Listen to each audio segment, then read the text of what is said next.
Genesis chapter 49.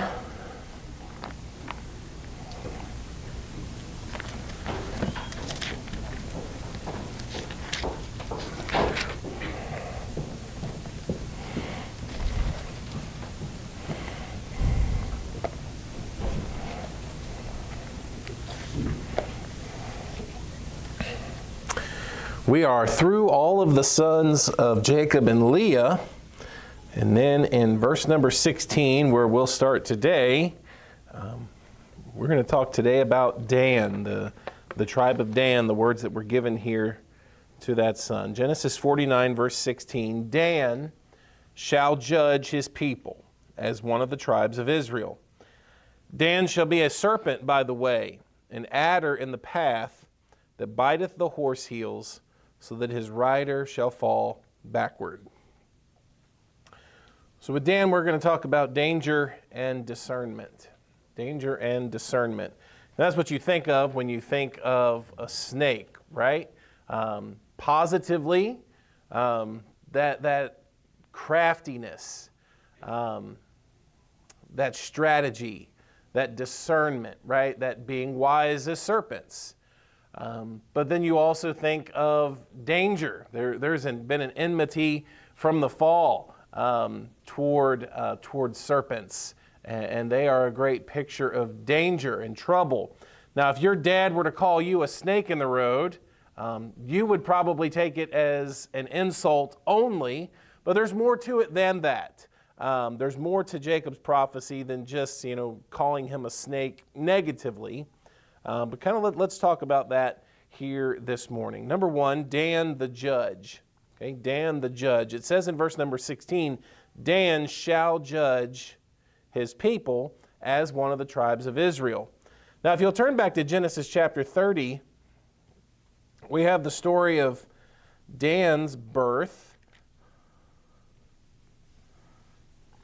Genesis chapter 30 and verse number 1. It says, when Rachel saw that she bare Jacob no children, Rachel envied her sister and said unto Jacob, give me children, or else I die. And Jacob's anger was kindled against Rachel, and he said, am I in God's stead, who hath withheld from thee the fruit of the womb?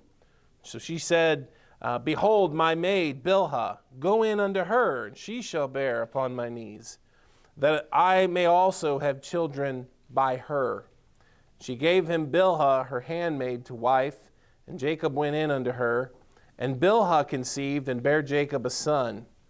And Rachel said, God hath judged me, and hath also heard my voice, and hath given me a son. Therefore called she his name Dan. Dan was born to Bilhah, Rachel's handmaid. After Leah had given birth to 4 different sons, given Jacob 4 sons, Rachel became increasingly jealous and goes into her husband and says, I need children. Give me children or else I die. And Jacob gets frustrated. What am I supposed to do? I'm not God. I'm not the one that can open or close the womb. And so Rachel then, in an attempt to one-up her sister, gives Bilhah, her handmaid, to Jacob, and a son is conceived. And believing that God had judged and ruled in her favor, that's what she names him. The name Dan means judge. And Rachel believed that God had judged in her favor and gave her a son through her handmaid. And so they called his name Dan. Now, if Genesis 29 and 30, if this list is in chronological order, then Dan would have been the 5th oldest of the sons of Jacob, the firstborn to Bilhah. And that's something that Jacob gets to right off the bat in Genesis chapter 49, our text. Dan shall judge his people. Now that's a play on words, right? Because that's what his name means. But it is also a clarifying point. He has gone through all 6 sons of Leah. Now he is going to go through the sons of the handmaids. 2 were born to Bilhah, 2 to Zilpah. That brings up a kind of an odd scenario, right? How would the sons of the wives look at the sons of the handmaids? How would the sons of Leah and Rachel look at the sons of Bilhah and Zilpah.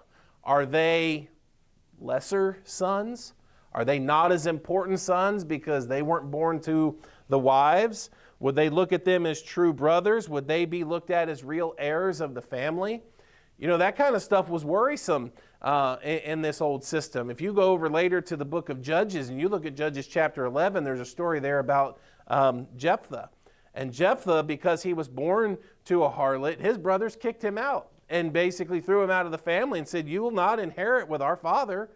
And so this was a worry, right? How would the brothers look at the sons of the handmaids? And Jacob clarifies right off the bat, Dan shall judge his people as one of the tribes of Israel.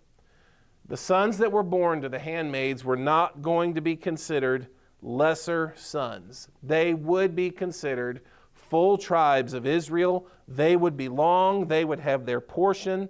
The fact that they were born to handmaids does not make them lesser than the children that were born to wives. They would not be, Dan would not be a lower class son because he was born to Bilhah.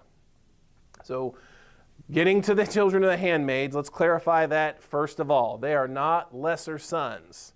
You know, and if there's any worry, there are thoughts about that. If you think, oh no, they would not have considered that. You know, you come over to the New Testament and full-blooded Jews consider Gentiles to be lesser citizens. They consider them to be lesser citizens in the church. They consider them to be lesser things and all the things related to the kingdom of God. And you've got the New Testament epistles and you've got the working of the apostles. Brother John's been teaching, you know, through the books of Ephesians and Colossians and coming to grips with the fact that we as Gentiles, we're not second-class citizens in the church. We are not second-class citizens in the things of God. So that's a blessing, right, to know that, of course, with our position. But Jacob, maybe he senses that. Maybe he sees some of the attitudes amongst his sons, and he clarifies right from the beginning, Dan is one of you all. I've mentioned the sons of Leah, but now let's talk about the sons of the handmaids. Dan shall judge as a tribe. He is one of the 12. And Dan shall be a serpent, by the way, an adder in the path that biteth the horse heels, so that his rider shall fall backward. So knowing that Dan shall be judged, let's look number 2 at Dan, the snake. The snake. Because this is the major focus of Jacob's prophecy. Dan is a snake in the road, one that bites the horse's heels and makes the rider fall off backwards. Now that speaks to both things that we think about when we think about snakes. Danger and discernment. Risk, right? Potential trouble, craftiness, strategy. Now, from what I was reading, and almost all the major commentators say the same thing, John Gill, or Adam Clark, Dodds, others, they all make reference to the Cerastus snake, a snake that's common to the Middle East, Arabic countries and so on. The snake is camouflaged because it has a dusty, sandy color. And it's said that the snake blends in so well with the ground that it's oftentimes passed over. You can just walk by and not see it. You don't even notice it's there until it jumps up and it bites you. John Gill said their bites are deadly, and being of the same color with the sand, few discern them, so that many, ignorantly treading on them, fall into danger unawares. That picture of that snake, right, that's camouflaged with the ground, you don't even notice it until you come up on it, and then by then it's too late.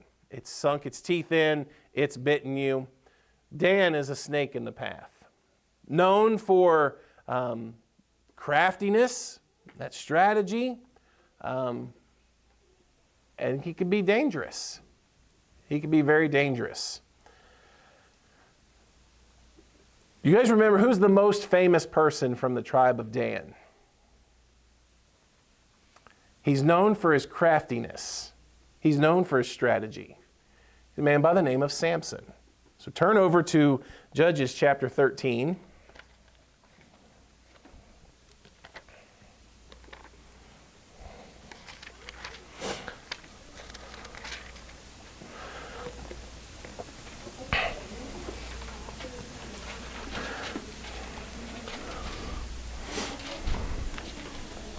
Judges chapter 13, verse 24, the woman bare a son and called his name Samson, and the child grew, and the Lord blessed him. And the Spirit of the Lord began to move him at times in the camp of Dan between Zorah and Eshtaol. Samson was known for his craftiness. He was known for his strategy. Now, he was known for his strength, of course, but you actually learn from, you come into chapter 14, we know the story of Samson's riddle. In Judges chapter 14, just down this page, let's look at verse number 8. Judges 14, verse 8. And after a time he returned to take her, and he turned aside to see the carcass of a lion. And behold, there was a swarm of bees and honey in the carcass of the lion. And he took thereof in his hands and went on eating, and came to his father and mother, and he gave them, and they did eat.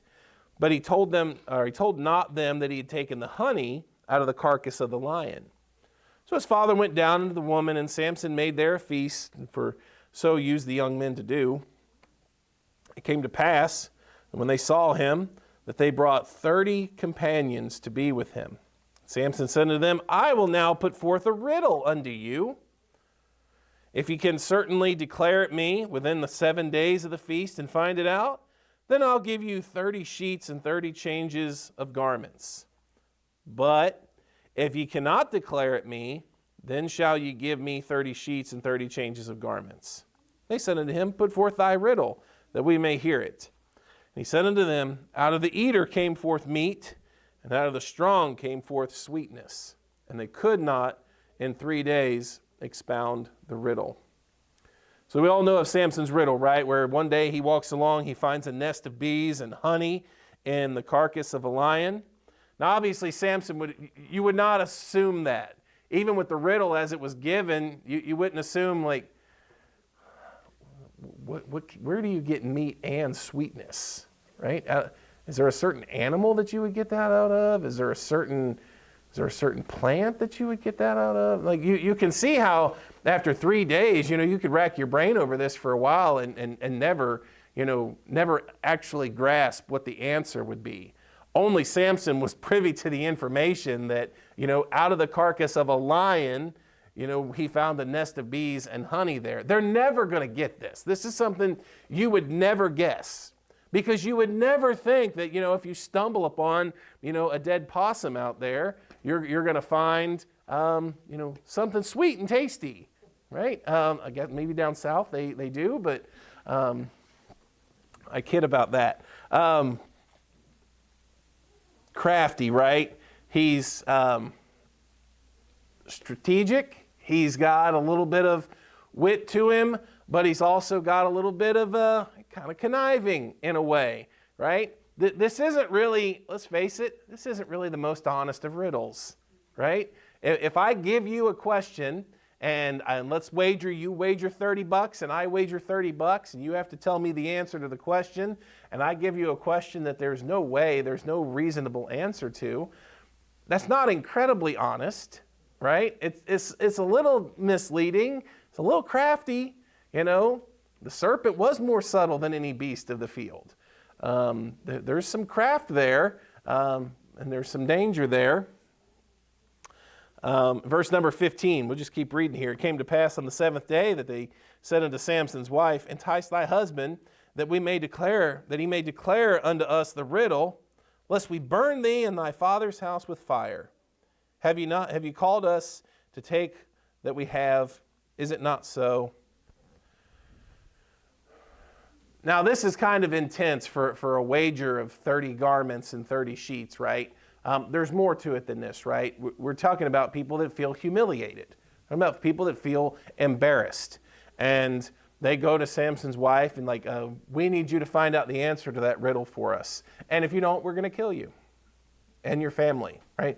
That's really intense for a bet. That's really intense for a wager. But you can see that these people, you can just picture, right? Every time they come up with an idea, could it be this? Could it be this? Samson's just probably sitting there all smug, and he's probably laughing. And of course, I'm kind of surmising on some of those things, but they're humiliated and they're embarrassed, and they're ready to go for blood to get the answer to this riddle. Samson's wife wept before him and said, Thou dost hate me and lovest me not. Thou hast put forth a riddle upon the children of my people, and hast not told it me. And he said unto her, Behold, I have not told it my father nor my mother, and shall I tell it thee? I haven't told anybody. She wept before him the 7 days while their feast lasted. It came to pass on the 7th day that he told her, because she lay sore upon him, and she told the riddle to the children of her people. So they get the answer, right? Because she just kept on and kept on and kept on. And finally, when you get to the end of the week and you get to the end of the 7 days, he finally tells her the answer. She relays the answer to them, and they're able to give the answer. And Samson was really kind of furious about that. You look at verse 19, the Spirit of the Lord came upon him, and he went down to Ashkelon and slew 30 men of them, and took their spoil, and gave change of garments unto them which expounded the riddle. You didn't think Samson was going to pay that out of his own pocket, did you? Like this is that kind of that craftiness, right? And that strategy, and that maybe underhanded at times, risky and dangerous at times. That's exactly what Samson did. He went and he got payment they answered his riddle. He knew how they had got the answer because he had told his wife, and then she told them, and he went down and slew a bunch of the Philistines in Ashkelon, and his anger was kindled, and he went up to his father's house. But Samson's wife was given to his companion, whom he had used as his friend. Lo and behold, after she begs and pleads for 4 days and finally gets the answer, and he goes down to get the payment, comes back, she's not there anymore anyway, and been given. So you get into the next chapter, and Samson just again and again, look at verse 1. It came to pass within a while after the time of wheat harvest that Samson visited his wife with a kid, and he said, I will go into my wife into the chamber. But her father would not suffer him to go in, and her father said, I verily thought that thou hadst utterly hated her, therefore I gave her to thy companion. Is not her younger sister fairer than she? Take her, I pray thee, instead of her. Talk about the family dynamic another time. And Samson said concerning them, Now shall I be more blameless than the Philistines, though I do them a displeasure. You are not going to one-up Samson. That's just not the way that he operates, right? You found out his riddle. He's going to kill 30 people and take their wealth, take their garments, and to make payment. Comes back home. You've done him wrong. Samson's going to do someone else wrong. Look here in verse 4. Samson went and caught 300 foxes. He took firebrands and turned tail to tail and put a firebrand in the midst between the two tails. And when he had set the brands on fire, he let them go in the standing corn of the Philistines, and burnt up both of the shocks and also the standing corn and the vineyards, with the vineyards and the olives. You get on Samson's bad side, this is not the guy that you want retaliating against you. And Samson was a snake, right? As a judge, he was discerning at times. He was crafty. He was strong. There are times that he's kind of walking that line, right, between, the Spirit of the Lord is upon him, and he's a man of faith, and he's a man of trust, and he's leaning upon the Lord. And there are other times that he's obviously acting in the flesh. We need to be wise as serpents. Now, the Christian obviously is to be harmless as doves. We are to be discerning about how we live and walk in this world. Okay? We are to be crafty. We are to be wise. We are to be strategic, right? We are to walk with purpose, not panic. We are to be thoughtful of the way that we interact with this world. Much like a serpent, that serpent that was able to hide itself in the sand because it could camouflage itself. We too have to be subtle. We have to be wise and discerning as we live and walk in this world. Now, again, back to the story, Samson catches 300 foxes, somehow figures out how to tie tails together and tie firebrands to them and burn down crops of his enemies. Now, so Samson was truly a crafty little snake. Now, that same snake bit him, though, right? We remember the person of Delilah and how by her craft, he was able to be convinced to reveal where his strength laid, only to lose it when they cut off his hair. Again, I say that Samson's easily, to me, one of the most famous people to ever spring from the tribe of Dan, and known for that craft, right? Known for those snake-like attributes. You say, do you mean that positively or negatively? Yeah, both, right? Both. Whatever happened to this tribe? We got a few minutes here before we close. Let's talk about this tribe. In Judges chapter 1, you don't hear a bunch about the tribe of Dan.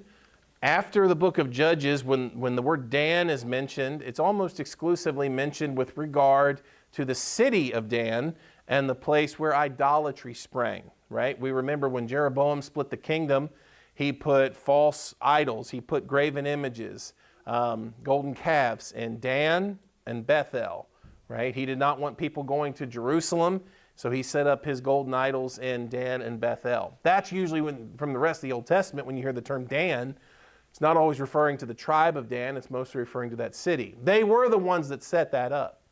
Now in Judges chapter number 1,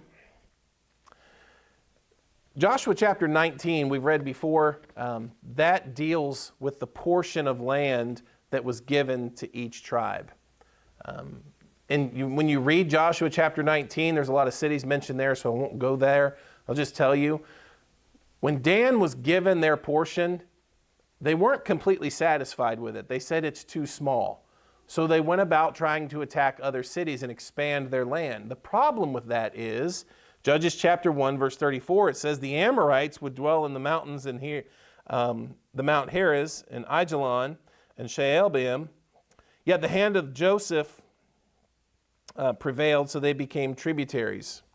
I'm sorry, that was verse 35. Verse 34, the Amorites forced the children of Dan into the mountain, for they would not suffer them to come down into the valley, but the Amorites would dwell there. Dan didn't drive out the inhabitants of their land. They get to the land, they get what's given to them, and they begin to complain. They begin to say, well, this isn't big enough. They didn't even take it all anyway, right? They didn't actually occupy all of the land that was given them. The Amorites forced them out. The Amorites forced them more toward the mountains. Now, turn to Judges chapter 18, and you find that years later, the children of Dan still did not occupy all the land God had given them. Judges chapter 18 and verse number 1. Judges 18 and verse 1. In those days there was no king in Israel, and in those days the tribe of the Danites sought them an inheritance to dwell in, for unto that day all their inheritance had not fallen unto them among the tribes of Israel. Now that's nobody's fault, right? But they're the ones that fell before the Amorites, or the ones that, the Amorites were able to push back into the mountains. So this isn't just a happenstance, right? Unto that day all their inheritance had not fallen unto them. We know where the land was. We know the land that was given to them. We know that the Amorites pushed back on them and forced them out. But all these years later, they still don't have their land. So they're going to go looking for more. Let's just read the story, and I'm not going to stop very much as we read, but let's just pick up with verse number 11. Judges 18, verse 11. There went out thence of the family of the Danites, out of Zorah and out of Eshtaol, 600 men appointed with weapons of war. And they went up and pitched in Kirjath-jearim in Judah, wherefore they called that place Mahaneh Dan. Unto this day, behold, it is behind Kirjath-jearim. And when they had passed thence unto Mount Ephraim, and came to the house of Micah, then answered the 5 men that went out to spy out of the country of Laish, and said to their brethren, do you know that there is in these houses an ephod, and a teraphim, and a graven image, and a molten image? Now therefore consider what ye have to do. And they turned thitherward, and came to the house of the young man, the Levite, even unto the house of Micah, and saluted him. And the 600 men appointed with their weapons of war, which were the children of Dan, stood by the entering of the gate. And the 5 men that went to spy out the land went up and came in thither and took the graven image and the ephod and the teraphim and the molten image. And the priest stood in the entering of the gate with the 600 men that were appointed with weapons of war. And these went into Micah's house and fetched the carved image, the ephod, the teraphim, and the molten image. And then said the priest unto them, What do ye? They said unto him, Hold thy peace, lay thy hand upon thy mouth, and go with us, and be unto us a father and a priest. Is it better for thee to be a priest unto the house of one man, or that thou be a priest unto the tribe and a family in Israel? And the priest's heart was glad. He took the ephod and the teraphim and the graven image and went into the midst of the people. So they turned and departed and put the little ones and the cattle and the carriage before them. And when they were a good way from the house of Micah, the men that were in the houses near to Micah's house were gathered together and overtook the children of Dan. And they cried unto the children of Dan. They turned their faces and said unto Micah, What aileth thee that thou comest with such a company? And he said, Ye have taken away my gods which I made, and the priest, and ye are gone away. And what have I more? What is this that ye say unto me? What aileth thee? The children of Dan said unto him, Let not thy voice be heard among us, lest angry fellows run upon thee, and thou lose thy life with the lives of thy household. Right? That's a really big shut up, or you're going to be in a world of trouble. So the children of Dan went their way, and when Micah saw that they were too strong for him, he turned and went back into his house. And they took the things which Micah had made, and the priest which he had, and came to Laish unto the people that were quiet and secure, and they smote them with the edge of the sword, and burnt the city with fire. And there was no deliverer, because it was far from Zidon, and they had no business with any man, and it was in the valley that lieth by Beth Rehob. And they built a city and dwelt therein. They called the name of the city Dan, after the name of Dan their father, which was born unto Israel. Howbeit the name of the city was Laish at the first. So this is the creation, right, of the city of Dan. And what was Dan known for? You say, well, Dan's famous in the Old Testament because Jeroboam, when he split the kingdom, put a golden calf up there for worship. What if I told you that wasn't the first time? You know why he picked Dan? One of the reasons why he picked Dan? Verse 30, And the children of Dan set up the graven image. And Jonathan, the son of Gershom, the son of Manasseh, he and his sons were priests of the tribe of Dan unto the day of the captivity of the land. And they set them up Micah's graven image, which he made, all the time that the house of God was in Shiloh. All those years before, right? Jeroboam put a golden calf in Dan. But false worship and idolatry had started back from really the beginning of that city. When the Danites took possession of that city, and they took of the priest and the graven image and the molten image that they had taken from this one man and his family, they established this city, and from the very beginning, it was a hot spot of idolatry. It was a hot spot of false worship. And so when you see the name of Dan, and it can become one of the worship centers in the northern kingdom of Israel, it was a place of idolatry before the kingdom was split, before the kingdom was united under Saul, David, and Solomon. Dan was a place of false worship from way, way back. Now, this is what leads, I think, some people at times to believe why there are some portions of Scripture, speaking prophetically, why the tribe of Dan might be left out. When it lists tribes, obviously, because there were 13 tribes, if you list 12, you have to leave out one. Most of the time, you find which one is left out, and you can kind of see why, right? Maybe they mention the name Joseph instead of, Ephraim and Manasseh. Or maybe they don't mention the Levites because they didn't actually have a portion of land that was given them. But there are times where actually the name of Dan is left out. And some speculator wonder, is that because Dan was one of the first ones to really, by and large, introduce false worship into the nation of Israel? And we're talking pre-kingdom, right? We're talking way back in the time period of the judges. This people who were dissatisfied with their own land because it was too small, and then didn't even occupy it, didn't even drive out the Amorites, and now they want to go spy out and find another place. And as soon as they establish a new city, they bring in idolatry. Dan is a crafty, subtle, and yet will bite you. Dangerous. And that's what happened later in the tribe of Dan and their history. They introduced false worship. They introduced idolatry, by and large, as the establishment of their city. And Dan was one of the places that when the kingdom did split, that's a good place, right? Jeroboam would have been familiar with the city of Dan, and let's just establish a big old golden calf right there, right where that city is. And so Dan, if you assume that the Danites, or if you estimate, not assume, but if you estimate that the city of Dan began somewhere around 1400 BC, then there was false worship there for almost 700 years. The northern kingdom fell in 722 BC. So 675 years or so, Dan was known for its idolatry. It was known for its false worship. As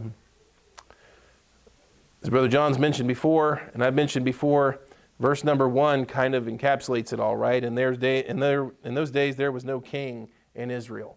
It's not the only time in the book of Judges that is mentioned. And when men start doing what is right in their own eyes, this kind of what happens. Now we are to be crafty, and we are to be wise as serpents, but we are to be sober, and we are to be vigilant, right? That is where our discernment and our wisdom comes in. Yes, much like a snake, we're not rattlesnakes, right? We're not making a bunch of noise. We're not, we don't always announce our presence, but we're there, and we're discerning, and we're trying to be wise, and trying to be very, very crafty, strategic, and discerning in the way that we interact with this world. But there's dangers, right, in the attitude and the heart of a snake. And Dan became a hotbed of trouble for the nation of Israel for generations to come. So that's the tribe of Dan. If you didn't know as much about them, that's Dan's birth. Samson, his most famous resident, and then mostly famous for the idolatry that they introduced to Israel. All right, let's go ahead and close there. We're out of time this morning. God, we